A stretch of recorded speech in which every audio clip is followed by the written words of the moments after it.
పేరు పెట్టిన హృదయపూర్వక నమస్కారాలు. అలాగే ఈ కార్యక్రమంలో పాల్గొన్నటువంటి ప్రతి ఒక్కరికి కూడా హృదయపూర్వక నమస్కారాలు. అదేవిధంగా క్రిస్మస్ శుభాకాంక్షలు అడ్వాన్స్. యాక్చువల్లీ ఏ విధంగా చెప్పినట్టు ఈ ప్రోగ్రామ్ ఈ పద్ధతి నాకు దేవుడికి ఎప్పుడు కూడా నేను ఇలాంటి కార్యక్రమంలో పాల్గొనలేదు. నిజంగా ట్రేడ్ యూనియన్లో కార్మిక వర్గంలో పనిచేసినటువంటి అనుభవం ఉంది. అలాగే వామపక్ష పార్టీలో పనిచేసిన కాబట్టి ఇంకా దేవుడు భక్తుల గురించి చాలా దూరంగా ఉండేవాడిని. కానీ టీఆర్ఎస్ పార్టీలో 15 సంవత్సరాల క్రితం వచ్చిన తర్వాత నేను కూడా అన్ని దేవుళ్లను, అన్ని మతాలను, అన్ని కులాలను ఆరాధించేటువంటి వ్యక్తులందరినీ ప్రేమతో ప్రేమిస్తూ ప్రయాణం చేస్తున్నటువంటి అనుభవాన్ని పెంచుకుంటున్నాను. ఈరోజు ప్రత్యేకంగా కవితమ్మ గారిని డేవిడ్ గారు కలిసి ఎట్టి పరిస్థితుల్లో మనం జాగృతి భవన్లో క్రిస్మస్ వేడుకలు నిర్వహించాలక్క, మీరు ఉండాలని చెప్పేసి వారు అక్కగారికి విజ్ఞప్తి చేశారు. నేను తన పక్కనే ఉన్నాను. అన్నా మీరు చూస్తున్నారు కదా, ఒక్కరోజు కూడా గ్యాప్ లేకుండా జాగృతి జనం బాట కార్యక్రమంలో ఉన్నాం. మీరు రూప్సింగ్ అన్న ఇద్దరు కలిసి ఎట్టి పరిస్థితుల్లో జాగృతి భవన్లో క్రిస్మస్ వేడుకలు జరగాలి, అది తప్పనిసరి. మరో మాట కూడా చెప్పారు, నాతో ఉన్నారు పక్కనే.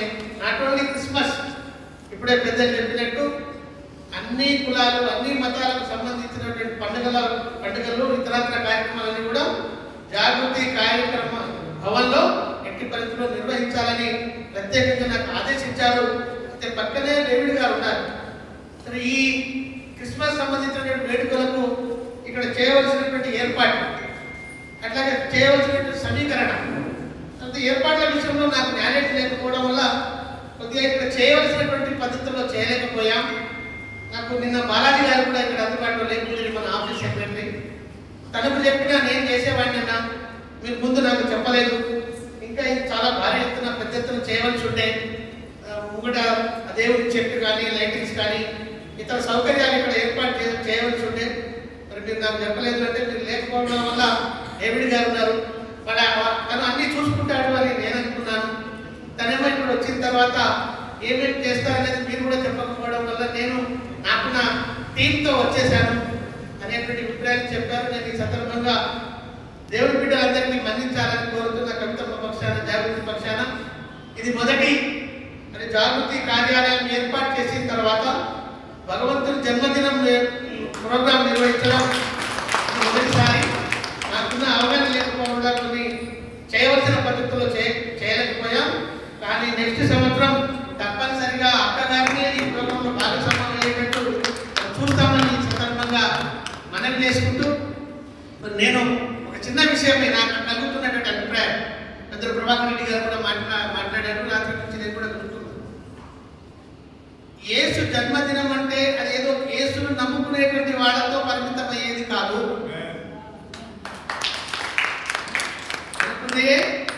క్రీస్తు శకం, క్రీస్తు పూర్వం, క్రీస్తు శకాన్ని బేస్ చేసుకునే ఇలా మనం అందరి జన్మదినాలు జరుగుతున్నాయి. అది ముస్లిం అయినా, క్రిస్టియన్స్ అయినా, హిందూ అయినా, మరొకరైనా, అంటే ప్రపంచవ్యాప్తంగా మానవాళికి ప్రధాన ఘట్టం యేసుక్రీస్తు యొక్క జన్మం. మరి మొత్తం మానవ సమాజానికి అంతటి కూడా పరిణామ క్రమంలో అత్యంత కీలకమైనటువంటి ఘట్టం యేసుక్రీస్తు యొక్క పుట్టినరోజు.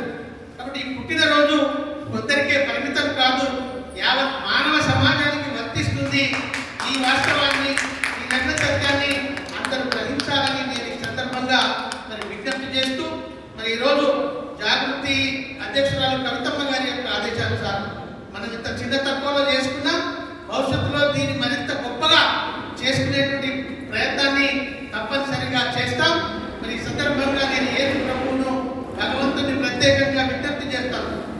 ఇవాళ జాగృతి అధ్యక్షురాలు కవితమ్మ గారు ఒంటరి మహిళగా ఒంటి కాళ్ళ మీద తెలంగాణ సాధించుకున్నాం. కానీ సామాజిక తెలంగాణ మన లక్ష్యం. తెలంగాణలో ఉన్నటువంటి అన్ని వర్గాల సమాజంలో ఉన్నటువంటి వెనుకబడినటువంటి వాళ్ళకు మేలు జరగాలి, వాళ్ళకు జరిగే విధంగా జాగృతి కంకణబద్ధమై పనిచేస్తుంది అని గత 2 నెలల నుంచి అన్ని జిల్లా వ్యాప్తంగా తిరుగుతూ ప్రజలలో ఉన్న సమస్యలన్నింటినీ అధ్యయనం చేస్తూ మరి ఈరోజు యాదాద్రి భువనగిరి జిల్లాలో పర్యటన చేస్తూ ఉంది. ఫిబ్రవరి 16వ తారీఖు నాటి వరకు మిగిలిన అన్ని జిల్లాలు కూడా కంప్లీట్ చేస్తుంది. మరి ఆమె చేస్తున్నటువంటి ఆ కార్యక్రమాన్ని, ఆమె పెట్టుకున్నటువంటి లక్ష్యాన్ని, ఏ లక్ష్యం కోసం, ఏ ప్రజల కోసం ప్రయాణం చేస్తుందో